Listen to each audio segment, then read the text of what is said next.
learn Japanese history. We are your navigators, Taro and Hanako.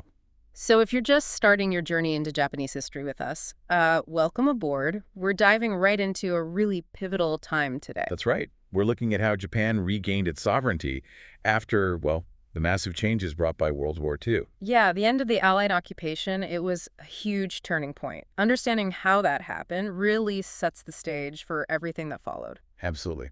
Okay, so let's maybe start with the bigger picture, the global context. Right. After World War II, you've got the U.S. and the Soviet Union emerging as the big powers. But that wartime alliance, it didn't last long, did it? Not at all. Pretty quickly, they became leaders of these two opposing blocs, The West, mostly capitalist, and the East, socialist. And it solidified fast. I mean, think about Churchill's Iron Curtain speech in 1946. Yeah, that really painted a picture of division, didn't it? It did. And then you had things like the Marshall Plan for European recovery. And the Soviets and their allies stayed out of that. Which just, well, highlighted the growing divide. It really deepened the split. And this is when that term Cold War starts to really stick, right? After Walter Lippmann's commentary. Exactly. It became, the way everyone described this period of intense global tension. A tension that inevitably had a massive impact on occupied Japan. Definitely. Because the initial U.S. plan for Japan was, well, focused on demilitarization, maybe even weakening the economy. Right, keep it from being a threat again. But as the Cold War heated up, the U.S. perspective changed. Japan started looking like a really important potential ally in the liberal democratic world. So it's a strategic shift, basically. Precisely. And that led to a big change in occupation policy.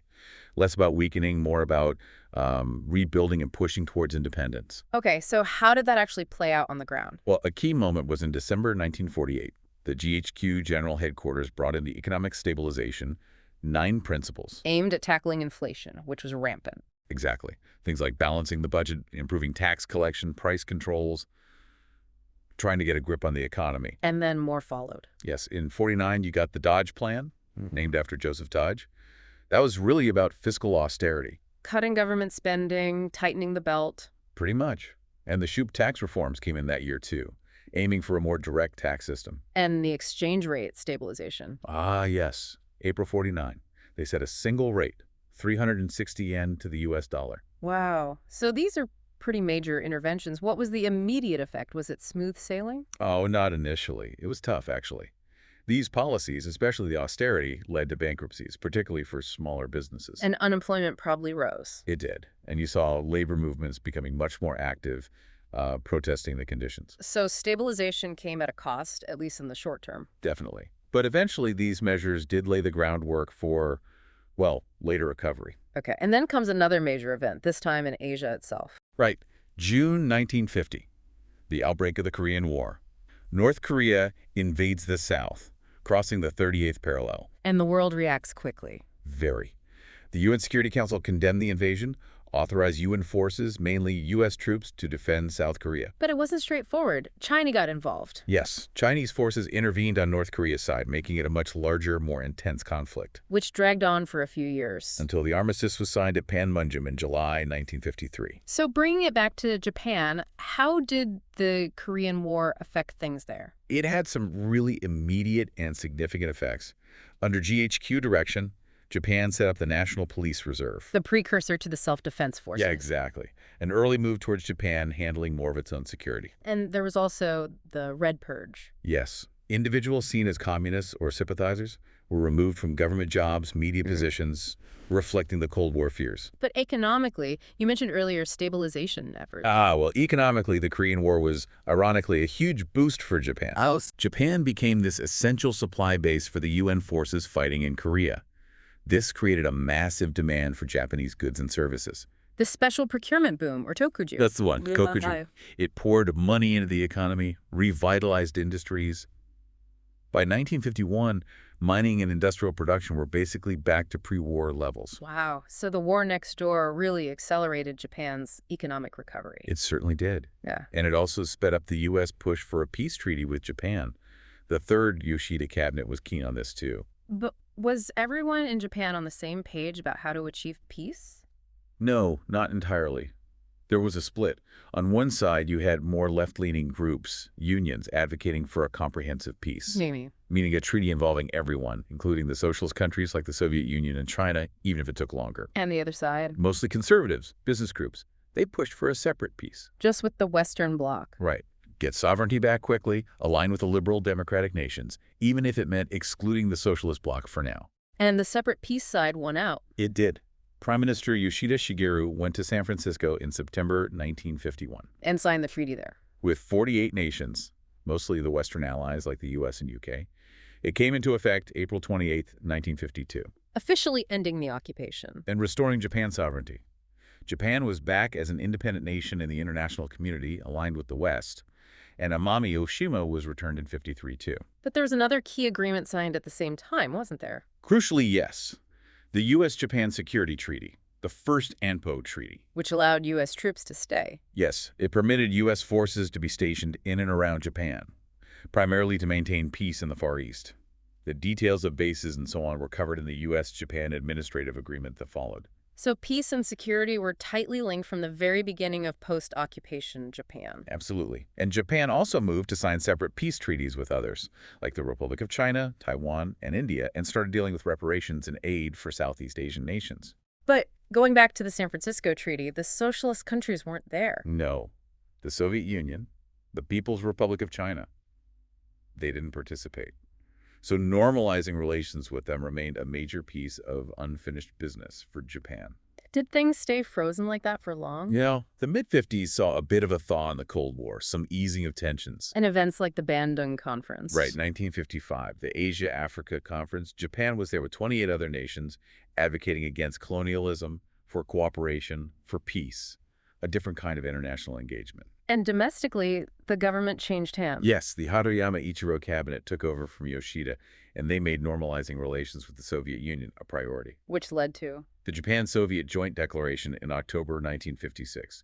It restored diplomatic ties. But didn't solve everything. No, the Northern Territories issue, that dispute over the islands, remained unresolved. Yeah. But critically, restoring ties with the USSR cleared the path. For UN membership. Exactly. Japan was finally admitted to the United Nations later that year. A huge symbolic step. Okay, so Japan's back on the international stage. What was happening with politics inside Japan during all this? Well, the post-war constitution set up party politics. And after Yoshida's second cabinet formed in late 48, Japan entered a long stretch of conservative rule. What was the main policy approach under Yoshida? Generally, it was about prioritizing economic growth, rebuilding the country, while kind of resisting strong U.S. pressure for rapid rearmament. So focus on the economy, build up defense slowly. That's a good summary. The National Police Reserve we mentioned earlier, that evolved into the Self-Defense Forces Ground, Maritime, and Air in 1954. Under the MSA agreement. Yes, the Mutual Security Assistance Agreement. It linked this gradual defense buildup with receiving U.S. military and economic aid. And the government was also concerned about extremism. Yes, they passed the Subversive Activities Prevention Act in 1952, aimed at controlling both far-left and far-right groups. How did people react to these conservative policies? Was there opposition? Oh, definitely. The reformist forces, the Kakushin Seiryoku, saw much of this as a reverse course. Moving away from the pacifist ideals of the Constitution. That was the fear for many. Left-leaning parties, unions, intellectuals. They opposed the security treaty, the gradual rearmament, the anti-subversion law. And this opposition took concrete forms. Yes. You saw anti-U.S. based protests, like in Uchinada and Tsunogawa, and a very powerful anti-nuclear weapons movement emerged, especially after the Lucky Dragon No. 5 incident in '54. The fishing boat contaminated by U.S. nuclear testing. Right. That led to the First World Conference Against Atomic and Hydrogen Bombs the following year, a really significant grassroots movement. And what about the political parties themselves? How were they shaping up? Well, the Japan's Socialist Party, the main opposition, had actually split back in '51 over the peace treaty debate. Into left and right wings. Yes, but they managed to reunify in October 1955 with strong backing from labor federations like SHU. And on the conservative side? Just a month later, November Yeah. '55, the two main conservative parties, the Liberals and the Democrats, merged. Forming the Liberal Democratic Party, the LDP. Exactly. This conservative merger created a dominant party that held a strong majority. And that kicked off the 1955 system. That's right. The long era of LDP dominance challenged primarily by the Japan Socialist Party. It defined Japanese politics for decades. Okay, so we have the LDP in power. What happened with the security relationship with the U.S.? Well, later in the 50s, under Prime Minister Kishi Nobusuke, the government sought to revise the original U.S.-Japan Security Treaty Why revise it? to make it feel more equal, to clarify U.S. obligations, and maybe strengthen Japan's own position within the alliance. Kishi wanted Japan to be a more independent player while still building defense capability. And this led to the new ANPO Treaty. Yes, the Treaty of Mutual Cooperation and Security, signed in January 1960. What were the key changes? It explicitly stated the U.S. obligation to defend Japan if attacked. It also required prior consultation before major changes in U.S. troop deployment or using bases for combat operations outside Japan, and to talk about mutual efforts to strengthen defenses. Sounds like a strengthening of the alliance, but maybe with more Japanese input? That was the idea, but it was incredibly controversial. Why? The Kakushin Seiryoku, the opposition forces, were fiercely against it. They feared it would drag Japan deeper into U.S. Cold War strategy in Asia, potentially involving Japan in conflicts. Leading to protests. Massive protests. The ANPO protests of 1960 were some of the largest demonstrations in Japanese history. Huge numbers of people took to the streets. But the treaty was still ratified? Yes, the Diet ratified it in June 1960, using some forceful procedural tactics by the LDP, but the political cost was immense. Kishi had to resign. He did. The Kishi cabinet resigned the following month amidst all the turmoil. The treaty stood, but the political landscape was shaken. Wow. What a turbulent period leading up to and following the restoration of sovereignty. Absolutely. So just to quickly recap, we've seen Japan navigate the intense Cold War environment, regain independence with the San Francisco Peace Treaty. While simultaneously cementing a security alliance with the U.S. through the ANPO treaties. Right. Then normalizing relations with the Soviet Union, finally joining the UN, and internally establishing the long-lasting LDP-led political system despite significant social and political opposition movements. It really laid the foundation for everything that came next, Japan's economic miracle, its role in the world. He truly did. A complex and formative era. So here's something to think about as you continue exploring this history. We talked about the U.S.-Japan Security Treaty and the continued presence of U.S. bases, a direct legacy of this period. How do you think that ongoing security relationship, born in these specific Cold War circumstances, has continued to shape Japan's own definition and practice of sovereignty right up to the present day? It's worth digging into the long-term consequences.